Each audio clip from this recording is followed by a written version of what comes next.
Do you make art? Do you paint or draw or sing? Do you do it for yourself or for other people? In today's story, a woman called Felicity starts making art for herself, but slowly learns that she's better at making art for others. Keep listening to learn English.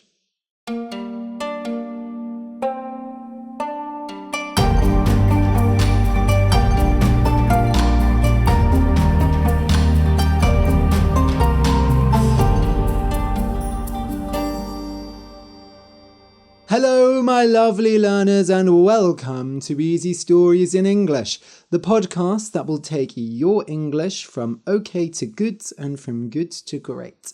I am Ariel Goodbody, your host for this show. Today's beginner level story is called The Shape of Art. As always, the transcript and PDF are available at easystoriesinenglish.com, and you can find the link in the description. Okay, I'll just explain some words that are in today's story. Squares, triangles, and circles are all shapes. S-H-A-P-E-S. Shapes are very important in mathematics. Geometry is the study of shapes. If someone is in shape, then they are fit and they have a nice body. A sculpture, S-C-U-L-P-T-U-R-E, is when someone uses wood, metal, or clay to make the shape of something. For example, the ancient Romans and ancient Greeks made marble sculptures of people. They took pieces of marble and cut them until they were in the shape of someone. The most famous sculpture in the world is Michelangelo's David. Sculptures often appear in gardens and parks. People who make sculptures are called sculptors. I know, very confusing. The law, L-A-W, is the system of rules that governments use to keep people safe. For example, there is a law that says you cannot kill people or you cannot steal things. People who study law often become lawyers. L-A-W-Y-E-R-S. Lawyers argue that someone has broken the law or that they didn't break the law, and then a judge decides if the person should go to prison or go free. Wrong, W-R-O-N-G, can mean not correct, but it can also mean when you feel bad but don't know why. For example, maybe you have very complicated feelings about a friend or family member, but you don't understand your feelings, so you just feel wrong.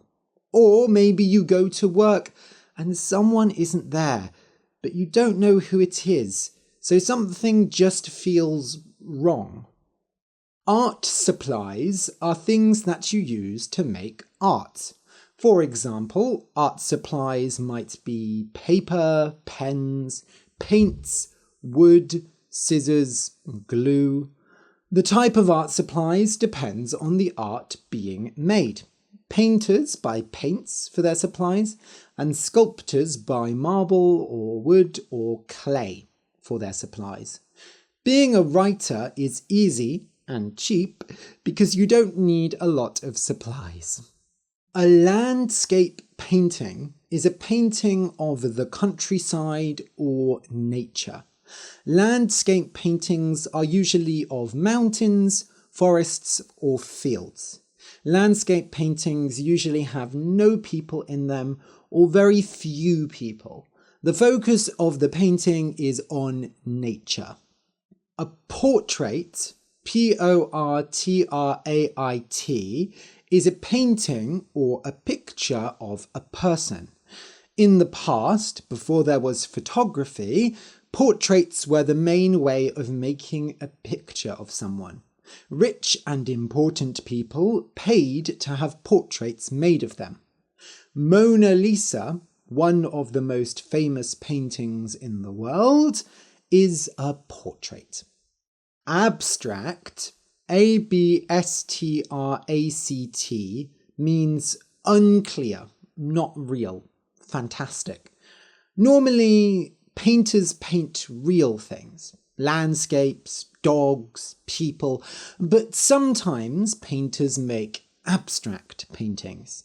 There are lots of shapes and colours, but you don't really know what it is. Pierre Mondrian, Jackson Pollock and Mark Rothko are all famous abstract artists. When you throw something away, you usually throw it in a bin, B-I-N. For example, when you eat a banana, you throw the banana peel, the yellow bit, in the bin.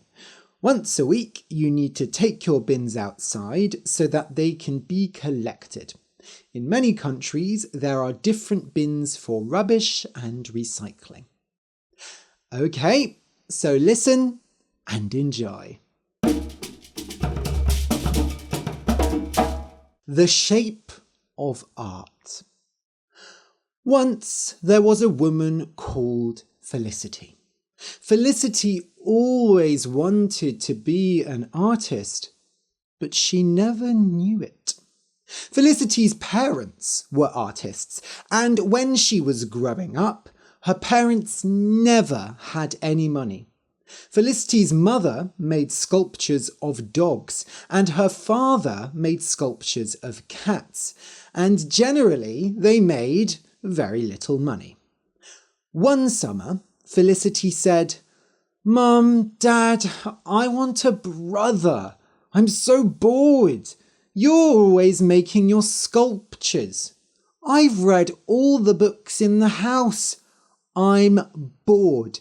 Please give me a brother." Felicity's parents looked at her.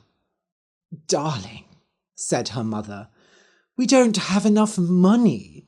I'm sorry. But look, I'm making these new Pekingese sculptures. I think they'll sell really well. Maybe next year we'll have the money." When Felicity went to university, she studied law, and she worked hard to become a lawyer. Felicity's parents were happy for her, but they didn't know anything about law. They never knew how to talk to her about work. When they asked questions about her job, Felicity told them about it, and then they said, "Oh, we don't understand what you're talking about. We're artists, remember?" Felicity was good at her job, and she made a lot of money. By the age of 25, she had bought a house. Still, something felt wrong. She thought maybe she needed to fall in love. So she got a boyfriend. But that still felt wrong. She got a girlfriend. But that also felt wrong. Something was wrong in her life. But what was it? One day, Felicity walked past an art supplies shop. Suddenly, it was like someone else was moving her body. She went inside, bought painting supplies, went home, and started painting. "Why am I painting?" thought Felicity, but she didn't stop. The more she painted, the better she felt. All this time, Felicity had needed art. The wrongness she felt, it was because she needed to make art. She took a few months off work and told her boss that she needed a break, and she spent all her time painting. A few months later, Felicity looked at what she had made. She had painted landscapes, the mountains, the sea, all kinds of places. She could see where she had started, how bad her work had been, but she knew from her parents how difficult art was. She knew what hard work was. and her last landscapes were good. But when Felicity got back to work and showed her landscape paintings to her friends, they weren't interested. "Oh, that's nice," said Annabelle. "I sometimes paint mugs. It's really relaxing." "Do you think you'll sell it?" said her boss. He could only think of money. Felicity felt awful. Couldn't they see how important this was? She went home and almost threw away her art supplies, but first she decided to try something else. Felicity started painting portraits. At first, she asked people off the street if she could paint them. She didn't trust her friends. But as she got better, she asked her friends if she could paint them. Slowly, she painted portraits of everyone she knew, including her parents. Again, several months passed, and again, Felicity looked back at her work and knew her portraits were good. But the only people who said nice things about them were Felicity's parents. Everyone else said things like, "That's not how my nose looks," or "You've used the wrong colour there." Felicity wanted to scream. Couldn't they understand? This was art! She wasn't trying to paint perfect portraits. She was trying to make the wrongness inside her go away. So, Felicity decided to go abstract. Instead of landscapes and portraits, she painted strange shapes. She painted angry shapes. She used colours together that shouldn't go together. She made it so abstract that she didn't know what she was doing. Finally, Felicity stopped and looked at her work. And she hated it. She loved her landscapes and portraits, but this abstract work? What is this? Thought Felicity. I painted this and I don't even know what this is. Do people actually like this stuff? It doesn't mean anything. Felicity threw her abstract paintings out of the window. Below the window was a large bin, and the paintings flew down to the bin like small birds. Then Felicity got into bed and cried. The next day, she woke up early because someone was talking loudly outside her window. "Can you believe it? They just threw it away. This will look great on our wall." Felicity looked out of the window. Down below, a man and a woman were pulling her paintings out of the bin and looking at them. Felicity almost said, "Hey, those are mine." But then she thought, did she want people to know? "I'll search online," said the man. "Maybe it's a famous artist." "Oh, Gregory," said the woman, "we're not selling them." "No, I love them." Felicity felt sick. This was the first time someone had said something really nice about her art, and she didn't know how to feel. She thought she might cry. "Hey," she said before she could stop herself. "Those are mine." "Oh." The man and the woman looked up. "You don't have to pay for them," said Felicity. "Really, if they make you happy, keep them." "Oh no, of course we'll pay for them," said the woman. "I can't believe you were going to throw them away." "Give me just 1 minute," said Felicity. She quickly got dressed and went downstairs. With the help of Gregory and Delilah, that was their names, they collected all the abstract paintings and went into Felicity's house to talk about them. So Felicity found that there were people who liked her art. Gregory and Delilah talked for a short time about what they liked about the paintings, but quickly they started talking about money. Gregory and Delilah collected art, and they liked to help new artists. Felicity didn't tell them that she'd bought her house herself, and that she didn't need help with money. In fact, as they talked, she realized that the money really wasn't important to her. That feeling of wrongness was gone. It had gone before, when she saw how much they liked her paintings. Suddenly, she understood why her parents spent all that time making those dog and cat sculptures. Maybe they weren't the things that they wanted to make in their heart, but they made the sculptures well, and people loved them.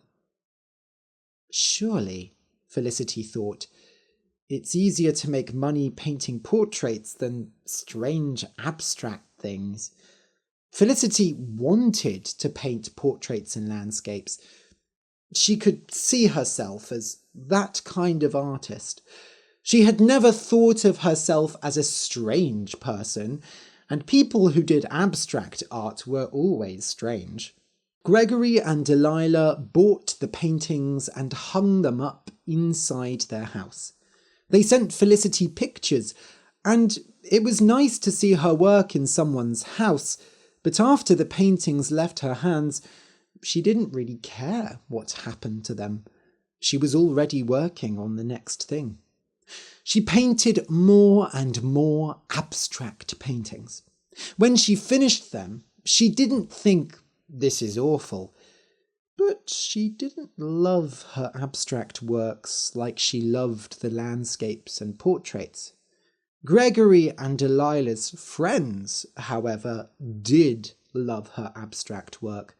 Soon she had so many people asking for her work that she didn't have time to paint it all. She had to work fewer hours as a lawyer to give her time to paint. How strange, thought Felicity. I always thought Mum and Dad were making art for themselves. And when I started, I was only making art for myself. But now, it's like a gift I'm giving to everyone else. And so more and more houses filled up with Felicity's paintings.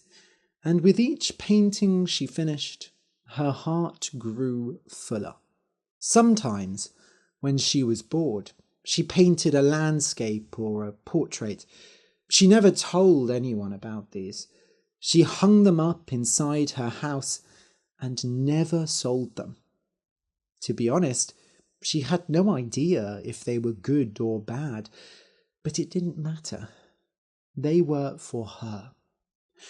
The shape of her art was abstract, but the shape of her heart was a smiling face and a field in summer.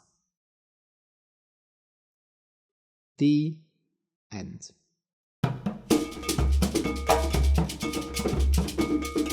Sometimes, when I write a story for the podcast, the story is really about myself.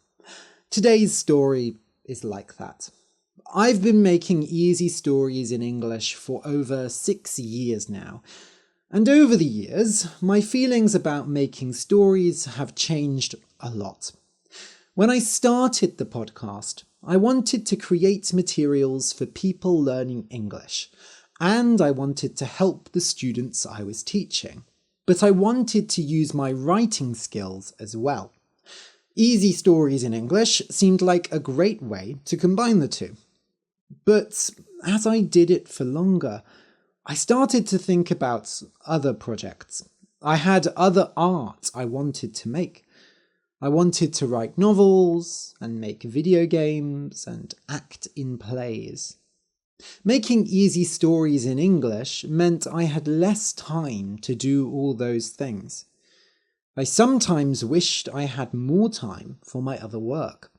I didn't see the podcast as real art, or I thought it was less important than my other work. But now I realize how lucky I am to have the podcast. I am so lucky to have an audience, to have so many people who enjoy my work. When I read your comments about how the podcast has helped you, it makes me feel so happy. And I feel like I am doing important work. Of course, we can make art for ourselves. And we can make art just to sell it. But often, the best art comes in the middle road. The artist puts their love into the work, but they make it for a specific kind of person. Or they make it with a specific goal. In other words, sometimes the thing you want to be good at isn't the thing you're best at. And sometimes, as an artist, the best thing you can do is to work for your audience and ignore yourself. So yes, this story came out and I quickly saw that it was really about me and how my feelings have changed over the years. But I'm sure it's something many of us can understand. If you're not an artist, you may have had the same feelings with your career or with raising children. When God gives you a gift, you have to share it with the world. And sorry if you're not religious. I find it hard to not talk about God sometimes. And speaking of sharing gifts with the world, why not share easy stories in English with a friend? Tell your parents, your cousins, your co-workers. Tell that person you're standing next to at the bus stop, hi. And if you can't tell someone, then leave a review and comment. It means a lot to me. Thanks for listening and see you soon.